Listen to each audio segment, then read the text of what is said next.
নমস্কার আমাদের সমস্ত ছোট ভাই বোনেরা, আমার এডু ডায়েরি চ্যানেলে তোমাদের সবাইকে জানাই অসংখ্য অসংখ্য স্বাগতম। আজকে 21শে সেপ্টেম্বর রবিবার। আজকে কিন্তু তোমাদের ডাব্লিউবি ক্যাপ সেন্ট্রালাইজ পোর্টালের শেষ 2025-26 শিক্ষাবর্ষের মেরিট লিস্ট পাবলিশ হওয়ার কথা রয়েছে এবং ইতিমধ্যেই তোমাদের সামনে আমি ইম্পর্টেন্ট মেসেজ অপশন খুলে রেখেছি।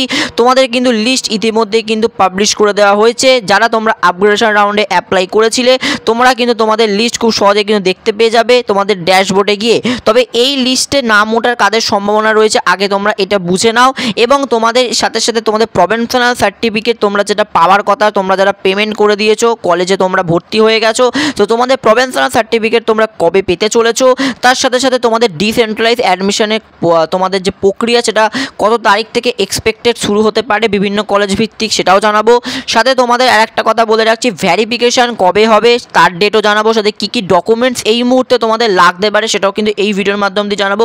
ভিডিওটা কিন্তু মনোযোগ সহকারে কিন্তু দেখতে হবে। প্রথমত বলে রাখছি, তোমাদের allocation list of upgradation round of the second phase of admission is published, অর্থাৎ তোমাদের আপগ্রেডেশন রাউন্ডের যে লিস্ট যেটা হচ্ছে 2025-26 সিজনের ডাব্লিউবি ক্যাপ সেন্ট্রালাইজ পোর্টালের শেষ মেরিট লিস্ট। এরপর আর কোনো রকম সেন্ট্রালাইজ পোর্টাল থেকে তোমাদের জন্য মেরিট লিস্ট পাবলিশ করা হবে না। এরপর তোমাদের যা হবে সমস্তটা কিন্তু ডিসেন্ট্রালাইজ অ্যাডমিশন পোর্টালের মাধ্যম দিয়ে হবে। তো এই লিস্টে অ্যাকচুয়ালি কাদের নাম উঠবে এটাকে তোমরা জেনে নাও। তোমাদের যে লাস্ট মেরিট লিস্টটা বেরিয়েছিল মপ আপ রাউন্ডের, সেই মেরিট লিস্ট বা সেই অ্যালোকেশন লিস্টে তোমরা যে যে কলেজগুলোতে অ্যালোটেড হয়েছিলে, সেই অ্যালোটেড কলেজগুলোতে তোমরা যদি টেক অ্যাডমিশন নেওয়ার সময় যদি তোমরা do you want auto upgradation অপশানে যদি ইয়েস করো, তবেই কিন্তু তোমরা আজকে আপগ্রেডেশন রাউন্ডে কোনো হায়ার প্রেফারেন্সে কলেজে তোমরা চান্স পেতে পারো।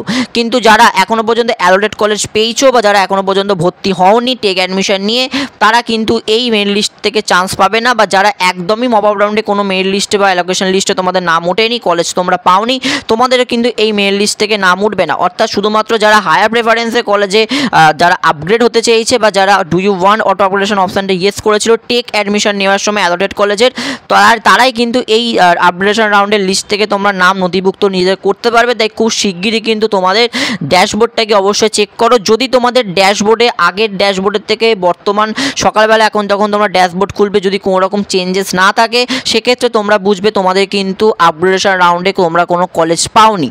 এটা হয়ে গেল ফার্স্ট টপিক, যেটা তোমরা নিজেদের ড্যাশবোর্ডে গিয়ে চেক করতে পারো। সেকেন্ড টপিক, যেটা সবথেকে বড় টপিক, যেটা হচ্ছে তোমাদের প্রভিন্সিয়াল সার্টিফিকেট তোমরা এখনও পাওনি, এটা কবে পেতে পারো। প্রথমত বলে রাখি, প্রভিন্সিয়াল সার্টিফিকেট তোমরা বর্তমানে এখন পাচ্ছ না। এটা তোমাদের পেতে পেতে কিন্তু তোমাদের ভেরিফিকেশান, তোমাদের ডেট যেটা দেওয়া হয়েছে আপগ্রেডেশন রাউন্ড, অর্থাৎ আজকের লিস্টে যাদের নাম উঠবে, যারা ভর্তি হবে, বা আগের লিস্টে যাদের নাম উঠেছে বা যারা ভর্তি হয়েছে, তোমাদের ভেরিফিকেশান কিন্তু নির্ধারিত একদম একই ডেটে করা হয়েছে, অর্থাৎ 23 থেকে 25 এই আড়াই দিনের মধ্যে কিন্তু তোমাদের বিভিন্ন ইনস্টিটিউশনে গিয়ে তোমাদের ভেরিফিকেশান সম্পন্ন করতে হবে, ফিজিক্যাল ভেরিফিকেশান। এবং তোমাদের 23 তারিখ থেকে ভেরিফিকেশান শুরু হওয়ার কথা। 23 তারিখ সকালবেলা ঠিক 11টার পর তোমরা তোমাদের ওয়েবসাইট বা পোর্টাল চেক করো, তোমরা কিন্তু প্রভিন্সিয়াল সার্টিফিকেট কিন্তু খুব সহজেই পেয়ে যাবে এবং সেটা তোমরা কিন্তু অবশ্যই ডাউনলোড করে নিও। কারণ প্রভিন্সিয়াল সার্টিফিকেট তোমাদের কিন্তু ফিজিক্যাল ভেরিফিকেশানের দিন কিন্তু অতি আবশ্যক কিন্তু নিয়ে যেতে হবেই হবে, এটা কিন্তু ম্যান্ডেটরি।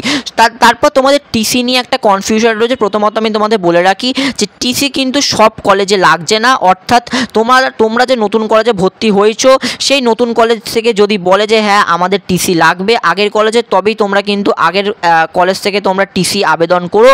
তবে টিসিটা আশা করছি তোমাদের লাগবে না। তবে তোমাদের কিন্তু যেটা সবথেকে মেন যেটা লাগতে পারে সেটা হচ্ছে স্কুল লিভিং সার্টিফিকেট। সেটা কিন্তু তোমাদের অতি আবশ্যক কিন্তু ফিজিক্যাল ভেরিফিকেশনের দিন নিয়ে যেতেই হবে। সাথে তোমাদের আরেকটা কথা বলে রাখছি, তোমরা যারা পেমেন্ট করে দিয়েছো মপ আপ রাউন্ডে টেক অ্যাডমিশন করে, তোমাদের পাশে যদি এরকম অপশানটা আছে ডাউনলোড পেমেন্ট স্লিপ, অর্থাৎ এই অপশানটা যদি তোমরা পেয়ে যাও তাহলে তোমরা কিন্তু খুব সহজে প্রভিন্সিয়াল সার্টিফিকেটের অপশান পিডিএফ তোমরা কিন্তু পোর্টালে দেখতে পেয়ে যাবে 23 তারিখ সকালবেলা। কিন্তু যাদের পেমেন্ট আটকে গেছে বা তোমাদের পাশে ডাউনলোড পেমেন্ট স্লিপ বলে অপশানটা আসছে না, তারা কিন্তু কোনো রকমভাবে তোমাদের প্রভিন্সিয়াল সার্টিফিকেট ডাউনলোড করতে পারবে না। এবং 3 নম্বর যে সবথেকে বড় টপিকটা, যেটা হচ্ছে তোমাদের কিন্তু যে ডাউনলোড যেটা পেমেন্ট স্লিপ, সেটা কিন্তু তোমাদের অ্যাকচুয়ালি প্রভিন্সিয়াল সার্টিফিকেট নয়। তোমরা অনেকে যখন ডাউনলোড পেমেন্ট তোমরা যখন অপশানটা ক্লিক করবে, তখন তোমাদের কিন্তু উপরে একটা লেখা থাকে ইয়োর প্রভিন্সিয়াল ডিটেলস। ওটা কিন্তু তোমাদের প্রভিন্সিয়াল ডিটেলসটা জাস্ট পেমেন্টের বেসিসে তৈরি করা হয়েছে।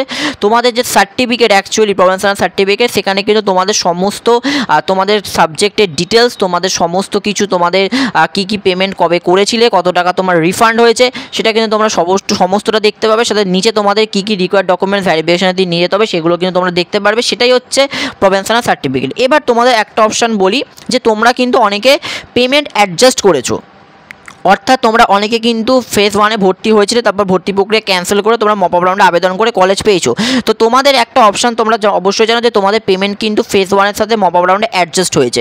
এটা তোমাদের পেমেন্ট যখন তোমাদের অ্যাডজাস্ট হয়ে গেছে তখন তোমাদের অ্যামাউন্ট পেডের জায়গায় 0 দেখাচ্ছে। এই কথাটা মানেটা অ্যাকচুয়ালি কী? এই কথাটা মানেটা হচ্ছে তোমাদের এই অপশানটা কেন শো করছে তার কারণটা হচ্ছে তোমাকে আলাদা করে কোনো রকম অ্যামাউন্ট ইউপিআইয়ের মাধ্যম দিয়ে তোমাকে পেমেন্ট করতে হয়নি, তাই জন্য কিন্তু তোমাদের ওই অ্যামাউন্ট পেডের জায়গায় অপশনটা 0 দেখাচ্ছে। তোমরা যদি ইউপিআই থেকে তোমাদের যদি অ্যামাউন্ট পে করতে তোমাদের অ্যাডমিশনে, তাহলে তোমাদের সেখানে অ্যাডমিশন অ্যামাউন্টটা দেখাতো। আশা করছি তোমরা এই বিষয়টা ক্লিয়ার করতে পারলে, অর্থাৎ যাদের পেমেন্ট অ্যাডজাস্ট হয়েছে আলাদা করে নতুন করে তাদের ইউপিআইতে কোনো রকম নাম্বার দিয়ে তোমাদের আলাদা করে টাকা দিতে হয়নি কলেজে, তাদের কিন্তু ওই অ্যামাউন্ট পেডের জায়গায় 0 দেখাবে, এবং যাদের দিতে হয়েছে তাদের কিন্তু দেখাবে যে টাকাটা তোমরা পেমেন্ট করছো। আশা করি ক্লিয়ার করতে পারলে। তবে প্রফেশনাল সার্টিফিকেটের ব্যাপারটা আশা করি তোমরা ক্লিয়ার করে নিতে পারলে। ডিসেন্ট্রালাইজ অ্যাডমিশন তোমাদের কিন্তু ভাইফোঁটার পরপর কিন্তু কলেজ থেকে শুরু হতে পারে। তো তোমরা বিভিন্ন যে কলেজগুলো রয়েছে তাদের ওয়েবসাইটগুলো অবশ্যই ফলো করো। তোমাদের যা প্রসিডিওর কিন্তু কলেজের ওয়েবসাইট থেকে হবে, বা তোমরা কিন্তু পার্সোনালি কলেজে যোগাযোগ করতে পারো। আশা করছি তারা তোমাদের সাথে কোঅপারেট করবে। আশা করি তোমাদের ভ্যারিফিকেশনের ডেট, প্রফেশনাল সার্টিফিকেট সহ তোমাদের যা যাবতীয় তথ্য আমি এই ভিডিওর মাধ্যম দিয়ে ক্লিয়ার করে দিলাম। তবে তোমরা যারা ডিসেন্ট্রালাইজ অ্যাডমিশনের কথা ভাবছো, তোমাদের কিন্তু ডিসেন্ট্রালাইজ অ্যাডমিশন কিন্তু কয়েকটি কলেজ ভিত্তিক ব্যাপার হয়, যেমন তোমাদের অটোনমাস কলেজ বা তোমাদের প্রেসিডেন্সি ইউনিভার্সিটির মাধ্যম দিয়ে তোমাদের ইউজি অ্যাডমিশন, সমস্ত কিন্তু এই প্রাইভেট যে কলেজগুলো হয় সেই কলেজগুলোতে কিন্তু তোমাদের ডিসেন্ট্রালাইজ অ্যাডমিশনের মাধ্যমে ভর্তি হওয়ার সুযোগ সবচেয়ে বেশি থাকে।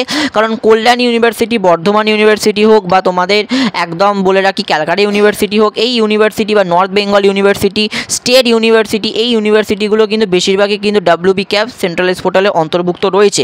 সেক্ষেত্রে তোমাদের যদি পরবর্তীকালে কলেজ পেতেই হয়, তবে তোমাদের কিন্তু বেশিরভাগ ক্ষেত্রে কিন্তু প্রাইভেট কলেজগুলো বা অটোনমাস কলেজ বিভিন্ন আছে, যেমন রামকৃষ্ণ মিশনের অনেক কলেজ থাকে, বা প্রাইভেট যে সমস্ত ইনস্টিটিউশনগুলো থাকে সেই ইনস্টিটিউশনগুলোতে কিন্তু তোমাদের বেশি করে টার্গেট নিতেই হবে যদি একান্তই তোমাদের বর্তমানে তোমাদের কলেজে পড়াশোনা করতে হয়। সাথে প্রেসিডেন্সি ইউনিভার্সিটিরও ইউজি অ্যাডমিশন তোমরা খুব সহজে নিতে পারো।